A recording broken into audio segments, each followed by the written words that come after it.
Allah laqad, ya, Allah berfirman laqad khalaqna al-insana, manusia. Di dalam ayat ini, ayat 12 surat Al-Mu'minun ini, yang dimaksud dengan al-insan itu adalah Adam, yakni Adam, manusia pertama yang diciptakan oleh Allah Subhanahu wa Ta'ala, Adam.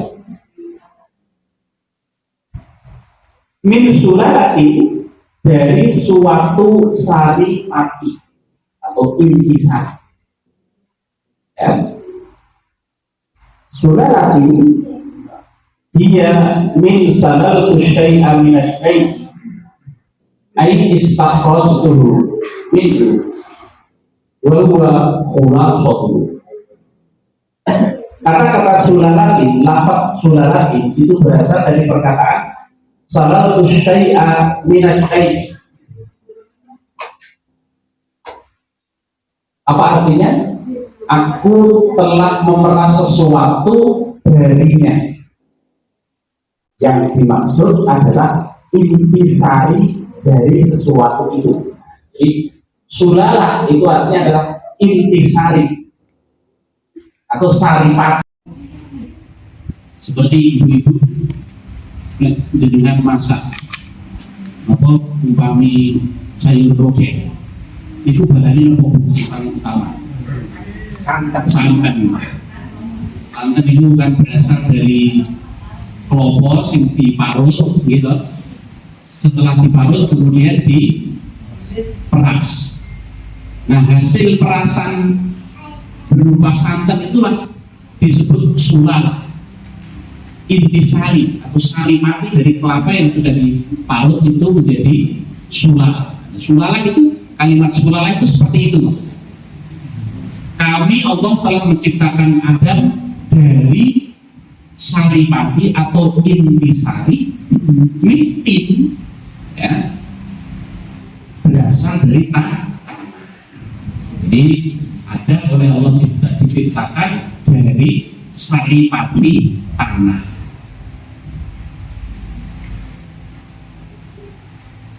Oleh karena itu kemudian kita mengetahui bahwa manusia oleh Allah diciptakan dari tanah. Sedangkan kalau malaikat diciptakan oleh Allah dari nur, cahaya. Ya. Iblis diciptakan oleh Allah dari api. Nur dengan nar itu beda sedikit saja. Oke. Dari segi lafaz nur itu pakai wawu, kalau nar itu pakai alif.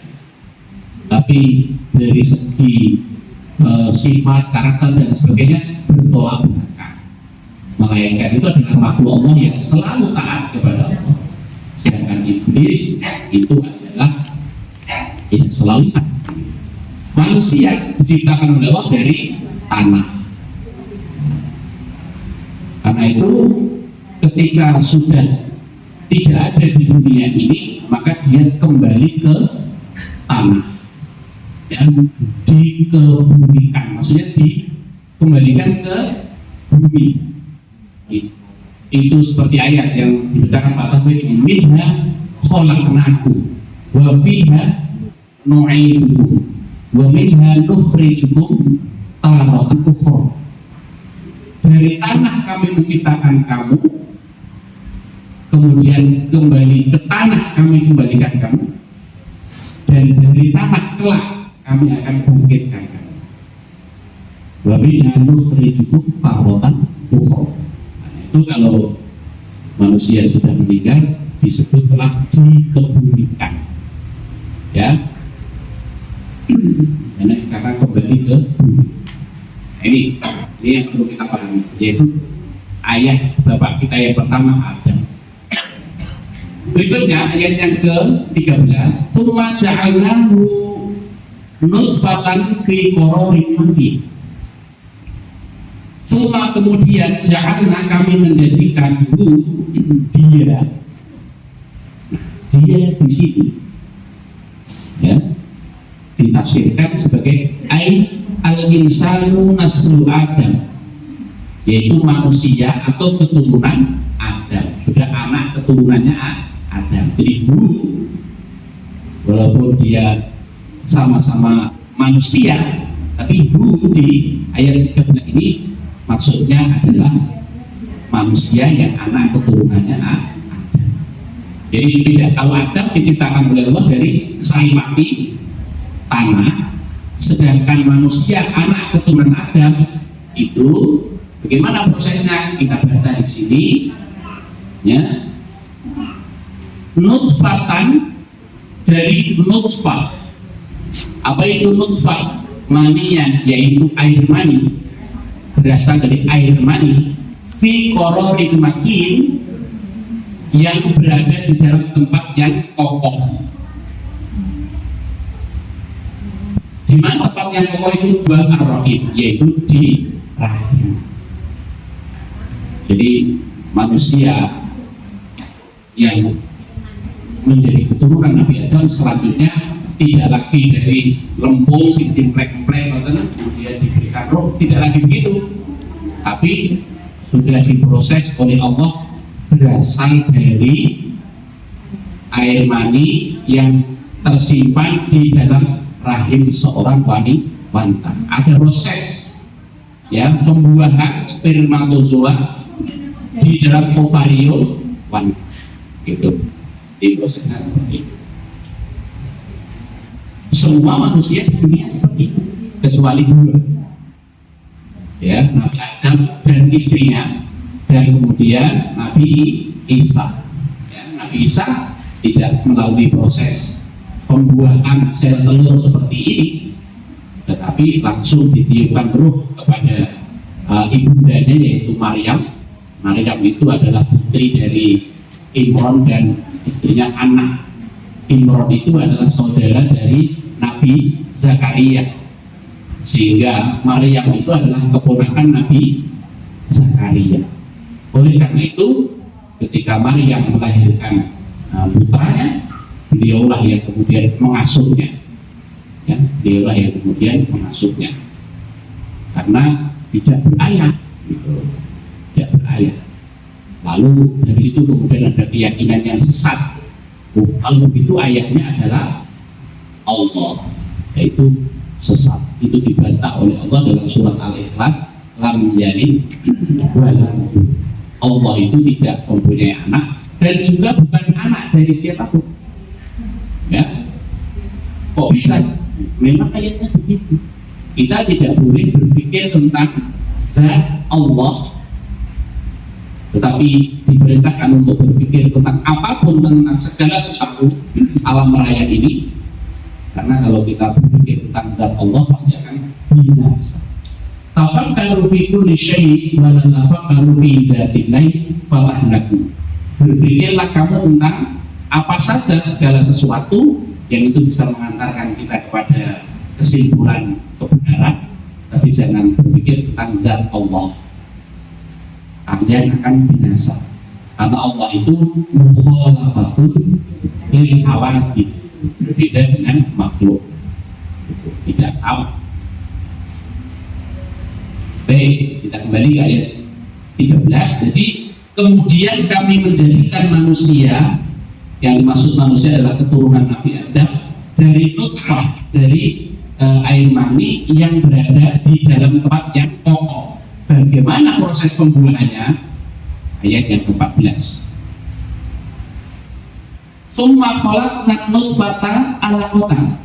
Mula-mula kemudian air mani itu kami jadikan segumpal darah. Ya, jadi dari air mani yang terjadi proses pembuahan antara tadi itu spermatozoa dengan ovarium, lalu tumbuh menjadi segumpal darah, ya, segumpal darah alaqatan. Yang dimaksud alaqatan di sini daman jamidan, yaitu darah kental. Ya, darahnya berbeda dengan bukan darah biasa yang encer, tapi darah yang kental. Mula-mula seperti itu. Fakhalaqnal alata mudghah. Lalu segumpal darah itu kami jadikan segumpal daging. dari segumpal darah menjadi segumpal daging. Yang dimaksud dengan mudghatan di sini itu ada dalilnya lahmatan qadra ma yandu, daging yang besarnya sekepal tangan. Fa khalaqnal mudghata idhaman fa kasawnal idhama lahman. Dari segumpal daging itu kami jadikan tulang belulang. Sudah diberikan tulang belulang oleh Allah Subhanahu wa Ta'ala. Dan lalu tulang belulang itu kami bungkus lagi dengan daging. Jadi dari air mani kemudian menjadi segumpal darah tumbuh menjadi segumpal daging, kemudian diberikan tulang belulang oleh Allah, dibungkus lagi dengan daging oleh Allah Subhanahu wa Ta'ala. Ya. Kemudian di situ ada penjelasannya sedikit Bapak Ibu, yang tulisan Arab baris kedua, ya, setelah dalam kurung wa fi qira'atin azman fil mawdi'aini wa khalaqna fil mawadi'i tsalathi bi makna saydarna, yang artinya menurut qiraat atau bacaan, maksudnya qiraat itu dalam yang lain, lafaz idhaman dalam dua tempat tadi dibaca azman, yakni dalam bentuk tunggal. Azmun itu tulang, kalau idhaman tulang atau tulang belulang. Dan lafaz khalaqna seperti yang di ayat tadi itu, ya, yang artinya menciptakan, ada tiga tempat, ya. Di ayat 14 ini kan ada kata khalaqna itu disebut tiga kali. Tsumma khalaqna nutfata 'alaqatan, lalu kemudian ya, fa khalaqnal mudghata idhaman, ya, fa kasawnal idhama lahman. Kemudian nanti itu maksudnya adalah kami jadikan, ya. Jadi kholakna artinya soyarna, kami jadikan. Biasanya kalau terjemahan pada umumnya kholakna itu kami menciptakan, ya, gitu.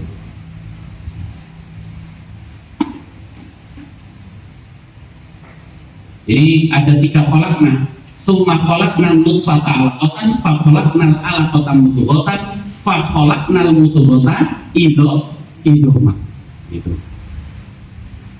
Nah, berikutnya, ya, summa ansha'nahu khalqan akhar.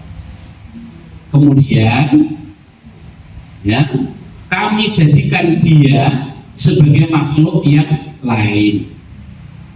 Jadi setelah dari air mani kemudian menjadi segumpal darah kemudian menjadi segumpal daging, diberikan tulang belulang, dibungkus lagi dengan daging, kami jadikan berikutnya sebagai makhluk yang lain.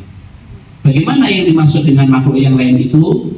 Ditafsirkan binafsir ruhi fi, yaitu dengan ditiupkan roh ke dalam tubuhnya. Nah, sehingga pada saat itu sudah diberikan ruh atau nyawa oleh Allah Subhanahu wa Ta'ala. Kalau dalam ilmu kedokteran, biasanya kandungan seorang wanita itu kan dibagi menjadi 3 trimester. Ada trimester pertama, trimester kedua, dan trimester ketiga. Rata-rata usia kandungan bayi itu kan 9 bulan, ya, 9 bulan 10 hari rata-rata kan gitu. Nah, pada saat trimester pertama itu proses tadi itu dari air mani menjadi segumpal darah, menjadi segumpal daging, diberikan tulang belulang, dibungkus lagi dengan daging. Trimester kedua mulai ditiupkan roh oleh Allah Subhanahu wa Ta'ala. Sehingga dalam hukum fikih, ya, kalau seseorang menggugurkan kandungan setelah kandungannya itu berusia masuk ke trimester kedua atau bulan keempat, itu termasuk dosa besar karena membunuh nyawa yang sudah ada dalam kandungan, ya. Kalau kurang dari 4 bulan apa tidak boleh? Ya bu, tidak boleh. Tapi apa namanya, lebih besar lagi dosanya ketika sudah masuk trimester yang kedua karena sudah ada nyawanya. Dan kalau misalnya terjadi keguguran, menurut para ulama, ya kalau belum ada nyawanya tidak perlu disolatkan. Tapi kalau sudah ada nyawanya disolatkan karena sudah ada kehidupan, gitu. Meskipun belum sempurna, meskipun terjadi perbedaan pendapat. Tidak usah karena belum wujud, katakan begitu ya, belum wujud, ya, gitu.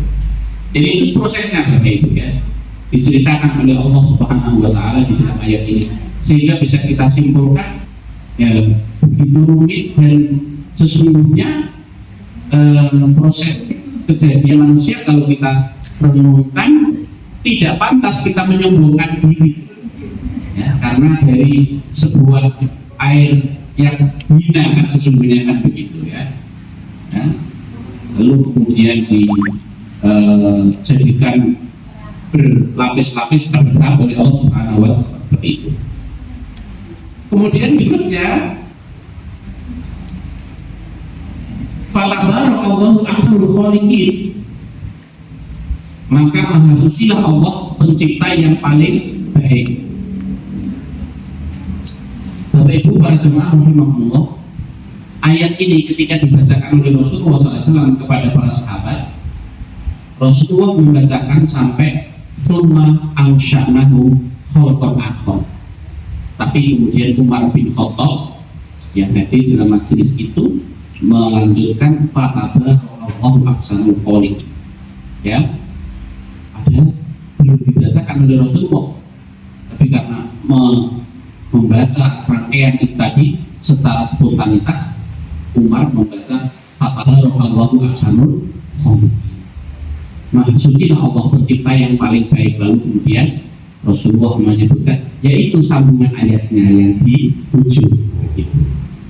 Itu kalau dalam istilah kita, Umar itu peruh sakdurunge winarah gitu ya, peruh sakdurunge winarah, sudah tahu sebelum diberitahu ya. Tetapi itu karena mendengar proses kejadian manusia seperti itu secara spontanitas, Umar mengatakan maha sucilah Allah pencipta yang paling baik ya.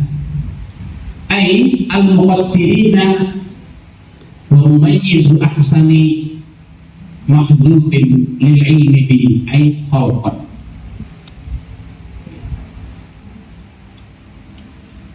Sebaik-baik yang menciptakan, sedangkan mumayyiz dari lafaz ahsan tidak disebut karena sudah dapat diketahui dengan sendirinya, yaitu lafaz khalqan.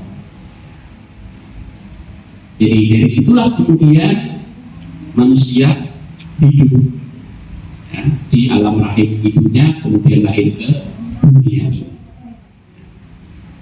Berikutnya prosesnya ayat yang ke-15, tsumma innakum ba'da dzalika lamayyitun. Kemudian sesudah itu sesungguhnya kamu sekalian akan benar-benar mati. Mayyit itu benar-benar mati. Kalau mayyit itu hampir mati atau akan mati. Tapi kalau sudah mayyit itu is dead gitu, sudah benar-benar mati. Kalau di rumah sakit sudah dinyatakan oleh dokter atau perawat sampul yang gitu. Nah ini malah ditambahi lam taukid, lam yang sifatnya untuk menguatkan benar-benar mati, benar mati.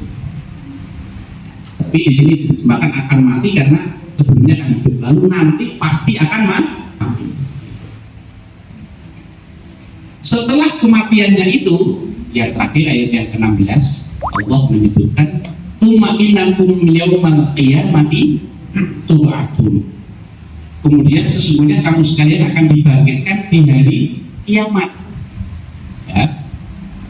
Ini yang tadi ayat yang sebelumnya dibacakan Pak Taufik tadi, wa minha nukhrijukum taratan ukhra, dan nanti dari bumi kalian akan dibangkitkan, dihidupkan kembali. Kemudian sesungguhnya kamu sekalian akan dibangkitkan di hari kiamat untuk apa? Lil hisabi wal jazai, yaitu untuk menjalani hisab dan pembalasan.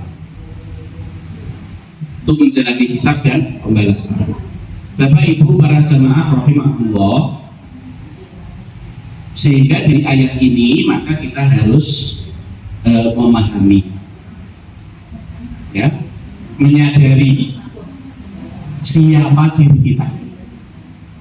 Ya, dalam istilah kami kita harus mempunyai kesadaran diri atau SD, sadar diri, bahwa kita ini manusia seperti yang disebutkan oleh Allah tadi itu, ya, sadar diri.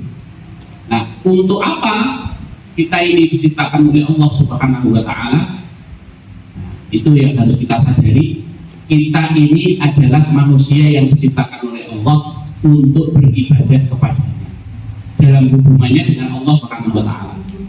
Itu sesuai dengan firman Allah, wa ma khalaqtul jinna wal insa illa liya'budun.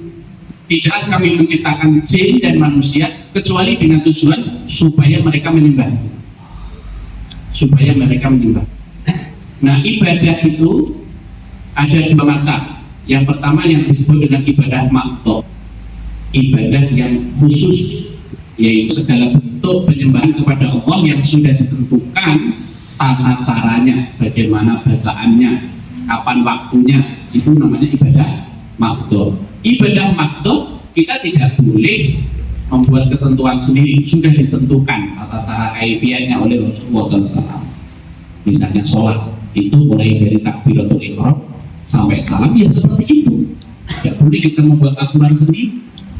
Puasa mulai dari terbit fajar sampai terbenam matahari, syaratnya apa dan bagaimana.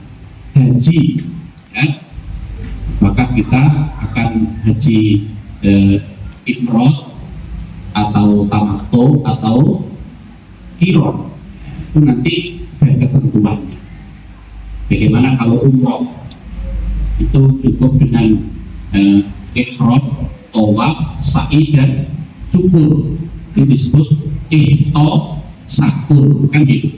Ihram, tawaf, sa'i dan syukur, selesai. Tapi kalau haji nanti ada tambahannya, wukuf di Arafah, mabit di Musdalifah, mabit di Mina dan melempar jumroh, kan begitu, ya. Kemudian nanti ada tawaf ifadah,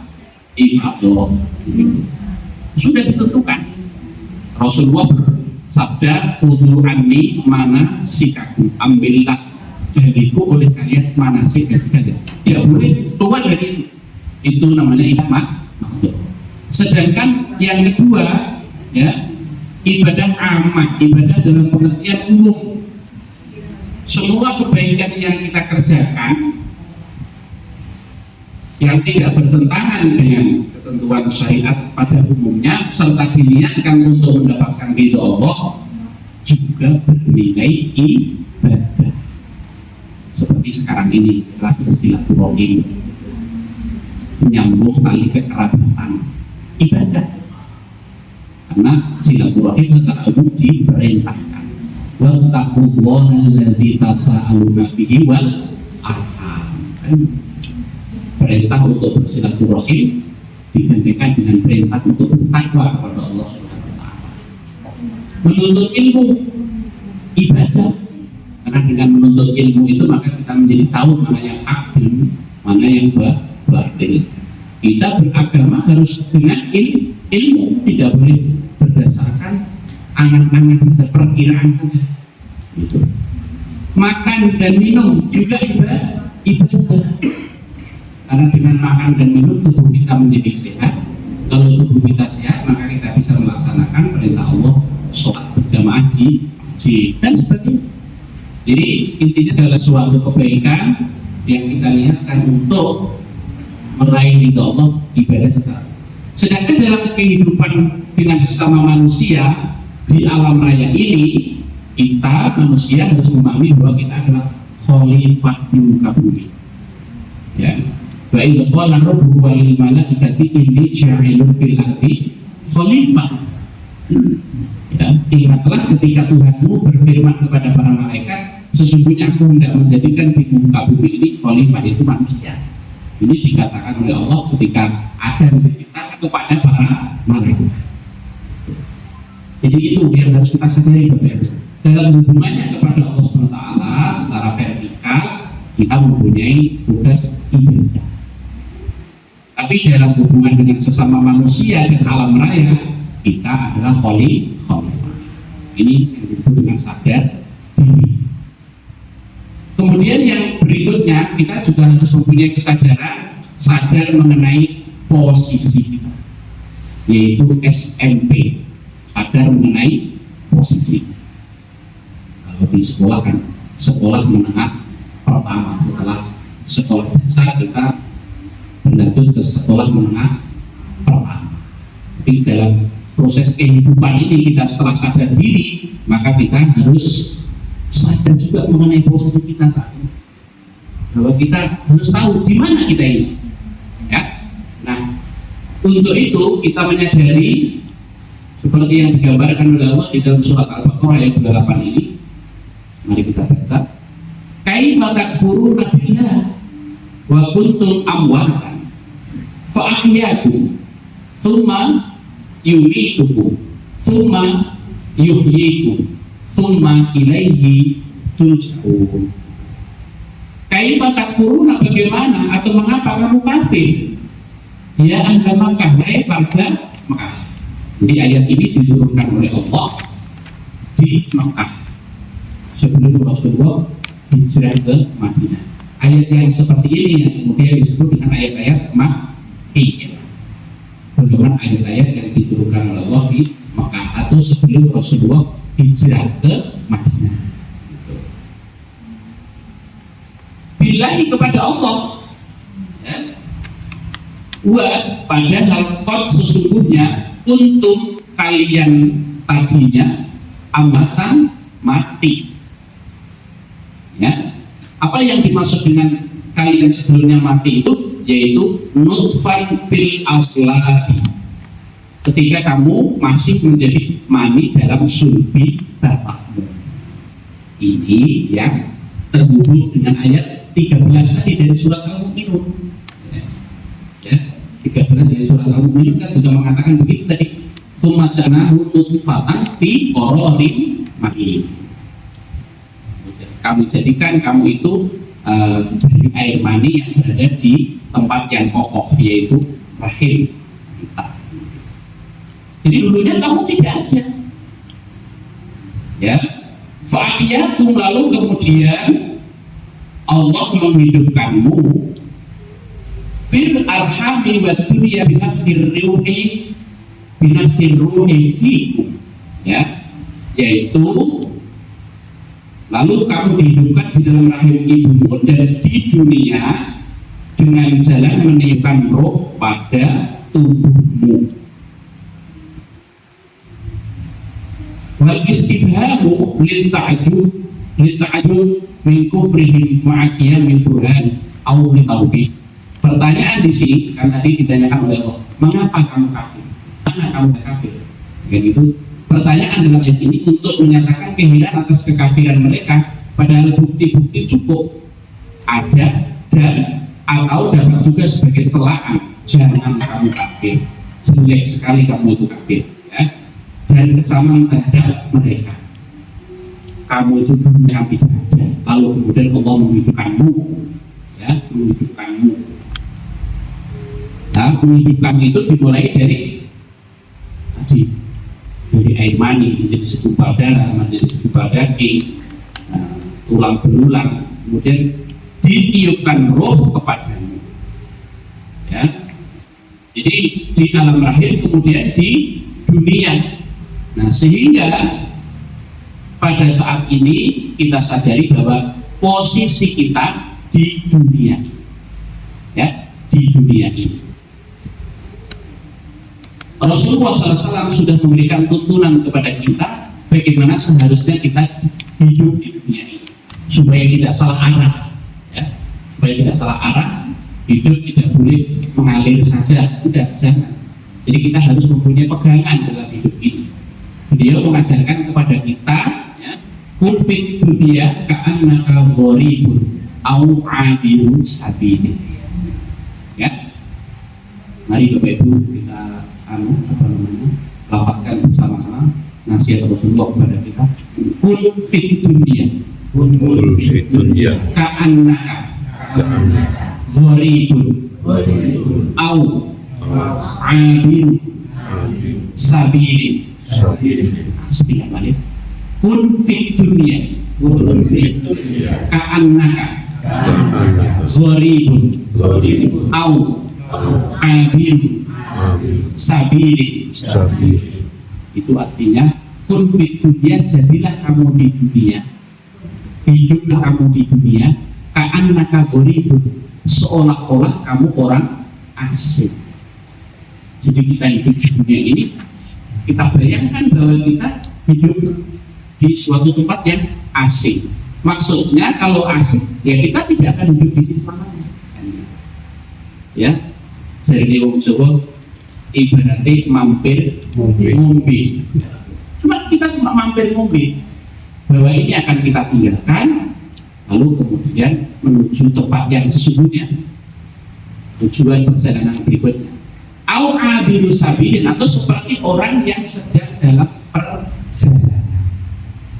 Bagaimana kalau kita melakukan perjalanan kemudian mampir ngombe, kan bukan dengan maksud untuk tinggal di situ terus, tapi kita akan menuju suatu tempat yang itu tujuan akhir. Nah, begitulah kita di dunia ini. Ya, makanya harus sadar mengenai posisi SRP. Ya. Setelah kita hidup itu, seperti yang tadi disebutkan oleh Allah pada ayat yang ke-15 dari surat Al-Mulk, maka pada ayat ini Allah juga menegaskan summa yumitukum. Moga baris, mohon izin nanti kalau ada yang keliru diluruskan baris. Sudah lurus. Summa yumitukum, kemudian Allah mematikanmu. Inda intihai ajalikum, yaitu ketika sampainya ajalmu.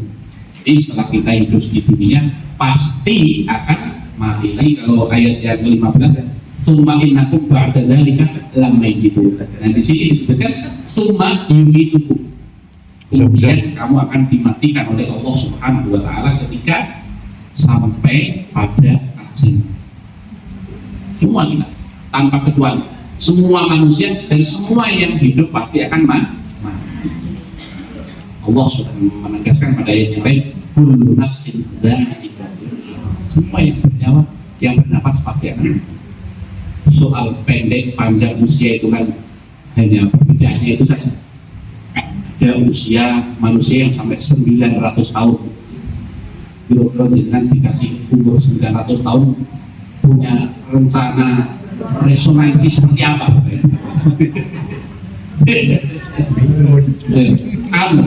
Dapat antri haji banyak 900 tahun. Ini Nabi Nuh usianya 900 tahun. Bahkan ada yang mengatakan usia 900 itu usia beliau berdakwah, bukan usia beliau secara keseluruhan. Tapi kalau kita umatnya Nabi Muhammad, usianya tidak jauh-jauh beda dengan beliau, antara 60 sampai 70. Oke, terus kasus Pak Ganjar saat ini pun pinten gitu. Yang 5 tahun Pak, kasus pinten tahun malah gitu. Tinggal 4 jadi gitu. Pak Kasipan malah pun pinten luwe. Tapi ngoten nggih mboten mesti. Mboten mesti. Kadang-kadang diskusi anake mboten kan. Karena umur itu rahasia ilahi, jadi hanya Allah yang tahu. Bukan soal panjang atau pendeknya umur kita, tapi apa yang kita kerjakan ketika kita diberi umur oleh Allah. Jadi kata Pak Kiai saat itu, Pak Kiai Said itu dulu ketua pimpinan wilayah Muhammadiyah Jawa Timur. Nah, bukan soal tinggal berapa, ya, sudah berapa, tapi tinggal berapa yang masih tersisa. Nah, yang tinggal berapa ini mari kita gunakan sebaik-baiknya supaya nanti kita semua ini bisa mendapatkan husnul khotimah. Oke. Jadi kemudian kamu semuanya pasti akan mati. Nah, setelah itu ya Allah kemudian menghidupkan kita lagi. Summa yuhyikum. Summa yuhyikum. Kemudian Allah menghidupkan kamu lagi. Bil ba'si, ya, setelah hari berbangkit. Ya. Jadi kemudian kamu akan dihidupkan lagi pada saat hari berbangkit. Summa innakum yaumal qiyamati tub'atsun, ayat 16 dari surat Al-Mu'min. Oleh karena itu, setelah berbangkit itulah yang kita harus menyadari apa konsekuensi setelah kita hidup lagi. Allah kemudian menyebutkan summa ilaihi turja'un, kemudian kepada kamu dikembalikan kepada Allah. Turajuna ba'dal ba'di fayujazikum bi'amalikum. Jadi tafsirnya, yakni setelah berbangkit itu kamu dibalas oleh Allah atas semua perbuatan. Sehingga masing-masing kita harus mempunyai kesadaran yang ketiga tadi Bapak Ibu. Setelah SD sadar diri, SMP sadar mengenai posisi, yang ketiga harus SMA sadar mengenai akibat. Sadar mengenai akibat apapun perbuatan yang kita kerjakan itu pasti ada akibat. Ya. Jadi supaya kita berhati-hati. Ya. Di dalam hal ini Rasulullah menegaskan, beliau bersabda, ish ma syi'ta fa innaka mayyitun wa'mal ma syi'ta fa innaka majziyun bi. Semoga Bapak Ibu diberdariakan, ish ma syi'ta fa innaka mayyitun wa'mal ma syi'ta fa innaka majziyun bi. Sebentar balik, isma syi'ta fa innaka mayyitun wa'mal ma syi'ta fa innaka majziyun bi. Isma syi'ta, hiduplah kamu sesudahnya. Fa innaka mayyitun, tapi kamu pasti akan mati. Orang baik akan mati, orang jahat juga akan mati. Kita menjadi polri atau menjadi porak, semuanya akan mati. Kita hidup di dunia sebagai orang alit maupun sebagai orang elit, semuanya akan mati. Tapi bukan itu persoalannya. Setelah mati itu loh kita akan dibalas semua perbuatan kita oleh Allah SWT. Sebagaimana sabda Rasulullah, wa'mal ma syi'ta, kerjakanlah apa saja yang kamu ingin kerjakan, fa innaka majziyun bi. Tapi kamu pasti akan diberikan balasan atas semua perbuatan. Kita harus sadar itu, sadar mengenai akibat apapun yang kita kerjakan. Karena kalau tidak, bisa nolong bisa 400 triliun. 400 triliun. Berkali api-api dicampuri. Jadi yang tidak sadar bahwa apa yang dikerjakan itu akan dibalas oleh Allah Subhanahu wa Ta'ala. Ya. Jadi kalau orang itu selalu mengingat apapun yang dikerjakan itu nanti akan berbalas, insya Allah hidupnya akan stabil. Sebagaimana Allah menegaskan, faman ya'mal mithqala dzarratin khairan yarah. Maka barang siapa yang mengerjakan kebaikan sekecil apapun, sebiji dzarrah sekalipun, dia akan mendapatkan balasan. Wa may ya'mal mithqala dzarratin syarran yarah. Dan barang siapa yang mengerjakan keburukan sekecil apapun dia juga akan mendapatkan balasan. Sehingga kesadaran akan hari akhirat itu penting, karena dengan sadar akan datangnya hari akhirat kita akan memperbaiki kualitas hidup kita. Kita akan sadar mengenai akibat atau SMA. Bapak Ibu para jamaah, setelah ketiga kesadaran itu kita miliki, SD, SMP, dan SMA, maka kita sampai pada yang terakhir, PT, bukan perguruan tinggi tapi pasrah dan takwa. Gitu. Jadi kita setelah menyadari diri kita ini adalah hamba, ya, diri kita ini adalah khalifatul fil ardh. Kemudian kita saat ini berada di dunia, di mana kita berada di dunia ini untuk beriman dan beramal, untuk menjadi bekal kita ketika di akhirat nanti. Kita menyadari semua perbuatan kita akan dibalas oleh Allah. Setelah itu semua kita lakukan, kita pasrahkan kepada Allah Subhanahu wa Ta'ala. Kita bertawakal kepadanya, kita ikhlaskan semuanya hanya karena ingin mendapatkan ridha Allah Subhanahu wa Ta'ala. Seperti yang difirmankan Allah dalam surat Al-Bayyinah, wa ma umiru illa liya'budullaha mukhlishina lahu-d-din. Tidaklah mereka diperintah kecuali supaya beribadah kepada Allah dengan mengikhlaskan agama, dengan lurus. Jadi seperti itu, sehingga kita harus setiap tarikan nafas kita sadari, kita pastikan semuanya berisi kebaikan, ya. Setiap langkah kaki kita sadari itu menuju ke kebaikan, mulai dari hidup sampai mati, ya. Amal ibadah kita semuanya adalah untuk Allah. Inna sholati wa nusuki wa mahyaya wa mamati lillahi rabbil alamin. Sesungguhnya sholatku, ya, ibadahku, hidupku sampai matiku semuanya adalah untuk Allah Subhanahu wa Ta'ala. Mudah-mudahan ayat-ayat ini Bapak Ibu menginspirasi kita semuanya untuk menyadari hakikat kehidupan kita, sehingga kita semakin menyadari bahwa hidup kita di dunia ini sementara, kita semua akan menuju kehidupan yang kekal dan abadi. Ya, karena itu selama hayat masih di kandung badan, kita niatkan semua amal perbuatan kita ini secara ikhlas, agar apapun yang kita kerjakan tadi bisa bernilai ibadah dan semuanya akan menjadi bekal kita di hari akhirat. Kelak kita semuanya insya Allah yang hadir di sini ini dipertemukan di rumah Pak Taufik ini, dan nanti juga dipertemukan tokoh di surga. Demikian, terima kasih dan mohon maaf atas segala yang kurang berkenan Bapak Ibu yang kami muliakan. Kami kembalikan lagi pada Haji Muryanto selaku membuat acara pada kesempatan kali ini. Nasrul minallahi wa fadluhu wa basyiril mu'minin. Assalamualaikum warahmatullahi wabarakatuh.